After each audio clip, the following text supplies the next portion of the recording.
Who is Vivek? I'll tell you, I'm not a politician, Brett. You're right about that. I'm an entrepreneur. My parents came to this country with no money 40 years ago. I have gone on to found multi-billion-dollar companies. I did it while marrying my wife, Apurva, raising our two sons, following our faith in God.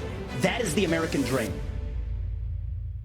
Vivek Ramaswamy, an American entrepreneur and presidential candidate, was born in Cincinnati to Indian immigrant parents on August 9, 1985.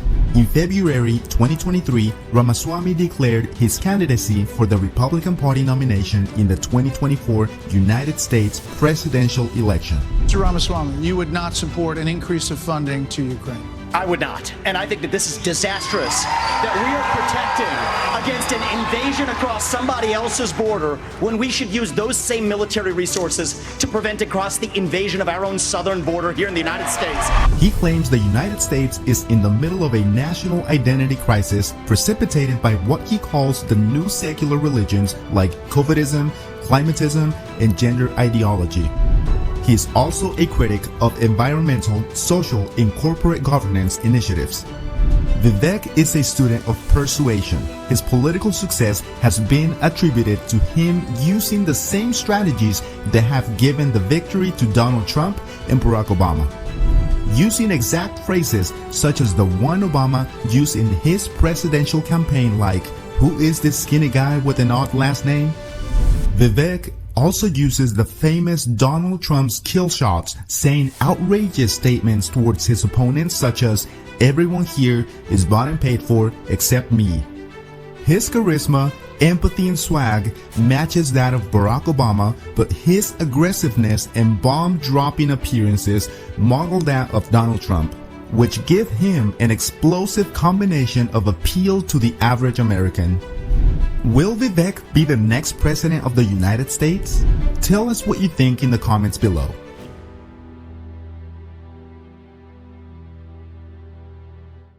In August 2023, Forbes estimated Ramaswamy's net worth at more than $950 million. His wealth comes from the biotech and financial businesses. His family are Tamil-speaking Brahmins from Kerala. His father, V. Ganapathy Ramaswamy, a graduate of the National Institute of Technology, Calicut, worked as an engineer and patent attorney for General Electric, while his mother, Geta Ramaswamy, a graduate of the Mysore Medical College and Research Institute, worked as a geriatric psychiatrist. His parents immigrated from Pakala district of Kerala, where the family had an ancestral home in a traditional agraram in the town of Badakancheri. Ramaswamy's wife, Apurva Ramaswamy, is a medical doctor. They married in 2015 and have two sons. Ramaswamy is a monotheistic Hindu.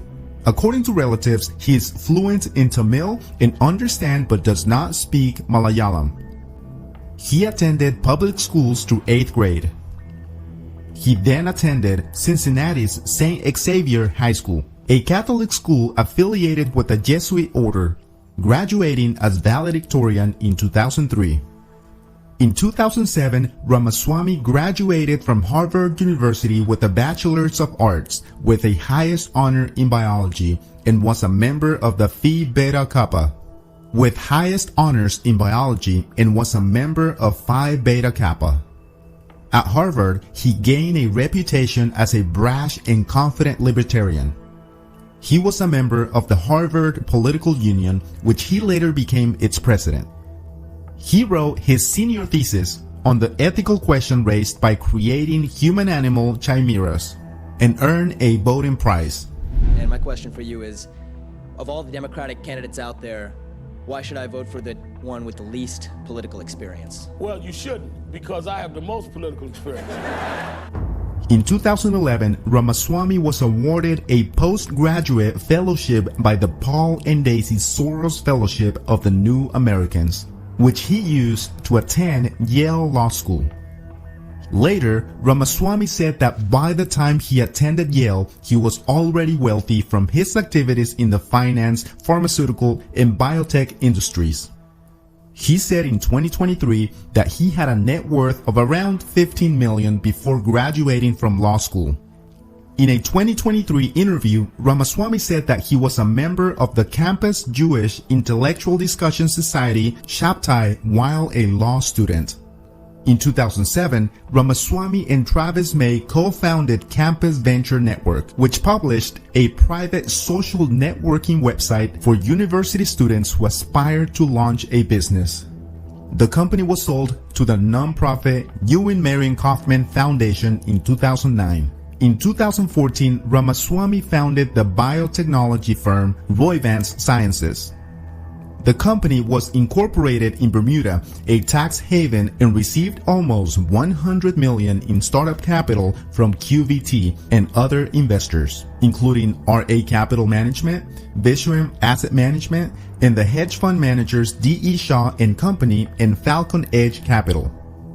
Roivant's strategy was to purchase patents from larger pharmaceutical companies for drugs that had not yet been successfully developed, and then bringing them to the market.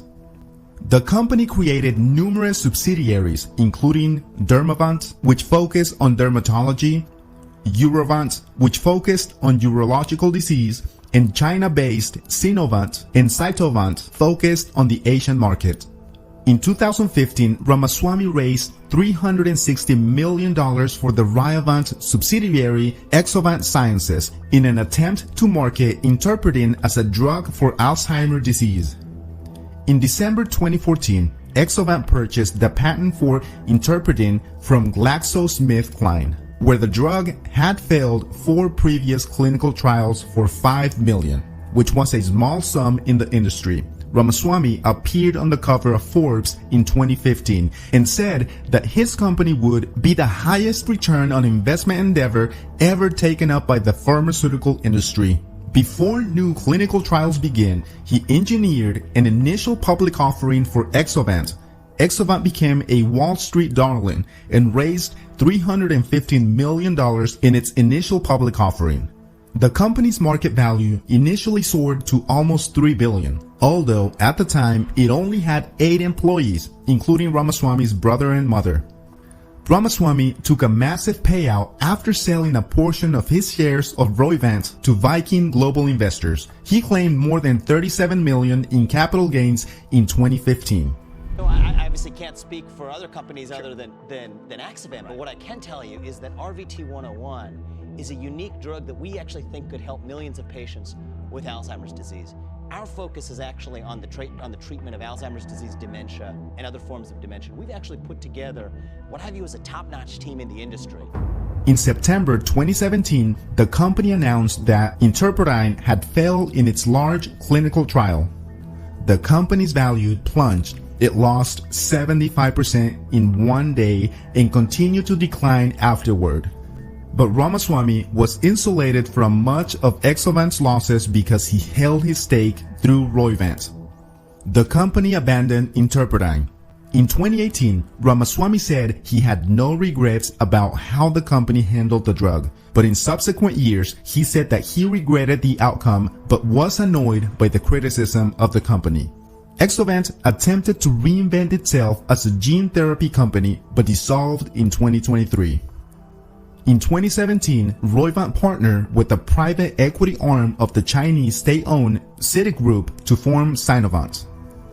The same year, Ramaswamy struck a deal with Masayoshi Son in which SoftBank invested $1.1 billion in Roivant. In 2019, Roivant sold its share in 5 subsidiaries or Vants, including Ensivant to Sumitomo Dainippon, in which Ramaswamy made $175 million in capital gains from the sale.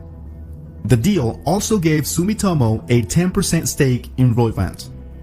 In early 2022, together with his high school friend Anson Frericks, Ramaswamy co-founded Strive Asset Management, a Columbus, Ohio-based asset management firm. The firm raised about $20 million from outside investors, including Peter Thiel, J.D. Vance, and Bill Ackman. Strive has branded itself as anti-woke and its funds as anti-ESG. Ramaswamy has claimed that the largest asset managers, such as BlackRock, State Street, and Vanguard, mix business with ESG politics to the detriment of their fund's investors. He stated that when making portfolio decisions, pension fund managers take account of ESG in the assessment of long-term risk, including climate risk.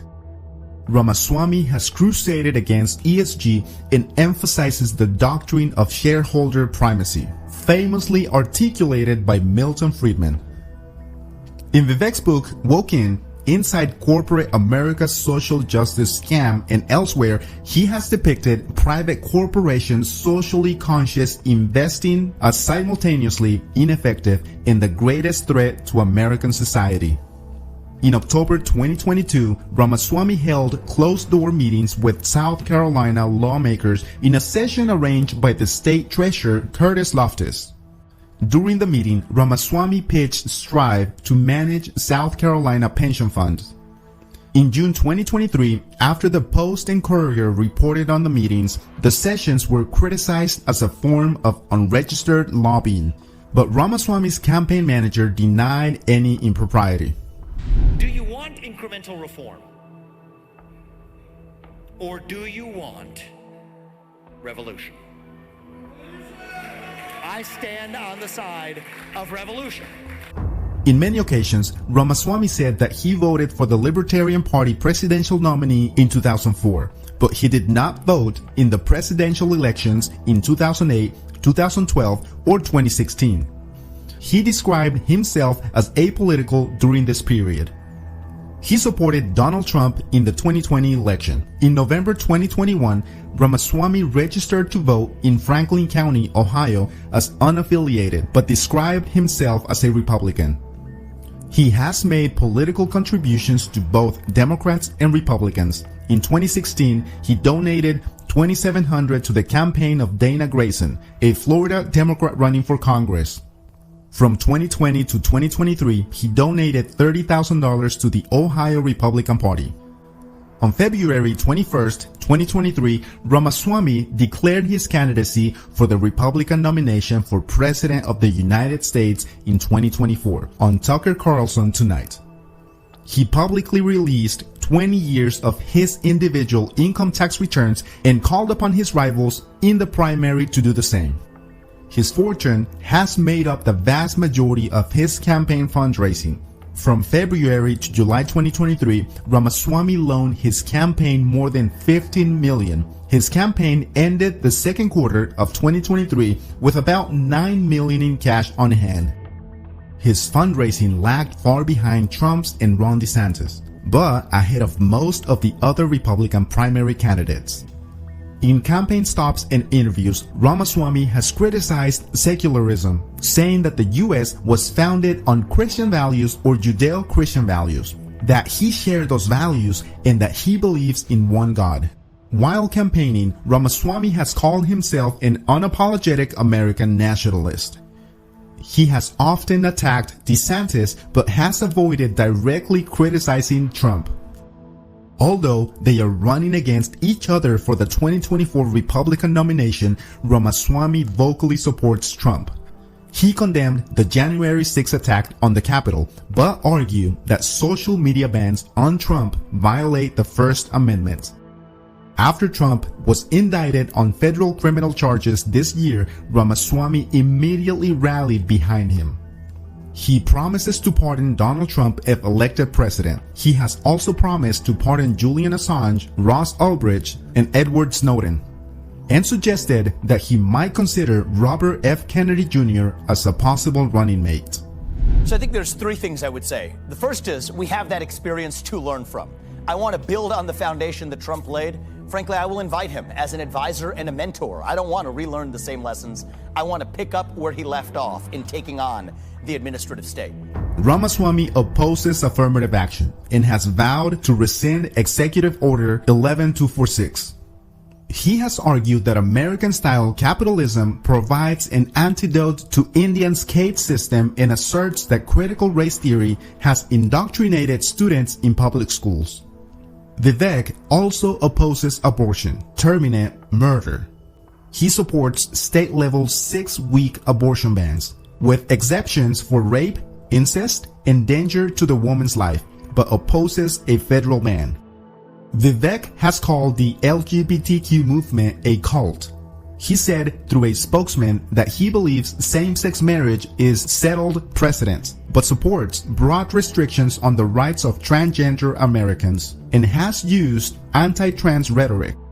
Ramaswamy has promised, if elected, he will rule by executive fiat to a degree unprecedented among modern U.S. presidents. He has pledged to fire 75% of federal employees, dismantle civil service protections to make federal employment at will, and abolish at least 5 federal agencies, including the Education Department, FBI, ATF, IRS, the Nuclear Regulatory Commission, and the USDA Foods and Nutrition Service.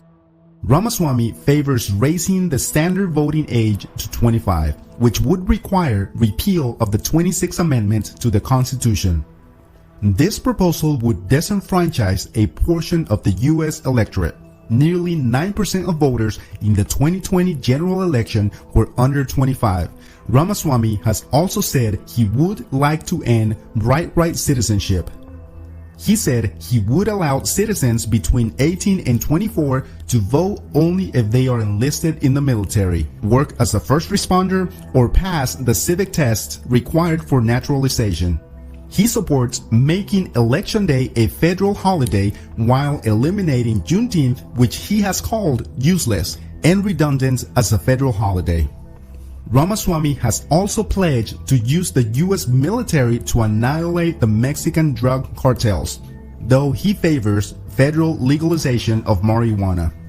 He has taken no public position on the 2017 Trump tax cuts, but has expressed support for an inheritance tax and has called for ending of the Federal Reserve dual mandate. When you have the Federal Reserve printing and raining money from on high like manna from heaven, it's like, is it really skiing if you're skiing on artificial snow? Well, you're not skiing anymore if they turn off the snow machine, which is what's happened now with tight monetary policy. So as a side note, and I think I'm the only, certainly on the Republican side, the only presidential candidate talking about this, I think we have to restore dollar stability as the sole mandate of the U.S. Federal Reserve. Ramaswamy favors major concessions to Russia in the Russo-Ukrainian war. He favors U.S. military aid to Ukraine, excluding Ukraine from NATO, and allowing Russia to occupy regions of Ukraine in an exchange for an agreement that Russia ends its alliance with China. Vivek called Ukrainian president a bully. Ramaswamy has expressed support for the Taiwanese independence and floated the idea of putting a gun to every Taiwanese household to deter an invasion by China, but said the U.S. should not militarily defend Taiwan from Chinese attack after the U.S. has achieved semiconductor independence, which he promised to achieve by 2028. Although Ramaswamy has said he's not a climate denier, he said in a Republican primary debate that the climate change agenda is a hoax and asserted that more people are dying from climate policies than actual climate change. At other times, Ramaswamy has said that he accepts that burning fossil fuels causes climate change, but called global climate change not entirely bad. He said that people should be proud to live in a high-carbon lifestyle and said that the U.S. should drill, frack, and burn coal. He criticizes what he calls the climate cult and said that as president he would abandon the anti-carbon framework that exists and halt any mandate to measure carbon dioxide. In 2022, he urged Chevron to increase oil production and criticized its support for a carbon tax. Vivek also opposes subsidies for electric vehicles. In his arguments, Ramaswamy has used statistical claims about the history of carbon dioxide in the atmosphere. His critics say that when he cites the upsides of climate change and fossil fuels, such as reduced coal-related deaths, cheap energy, and fast plant growth, he ignores larger downsides, such as increases in other weather-related disasters, deaths, and plant damage. And his critics claim that he ignores that there are now less polluting sources of cheap energy. But what do you think about Vivek? Do you think he will win the presidency? What do you think he will contribute to America? Give us your comments below. We appreciate you watching until the end. You are amazing. Thank you and may God bless you.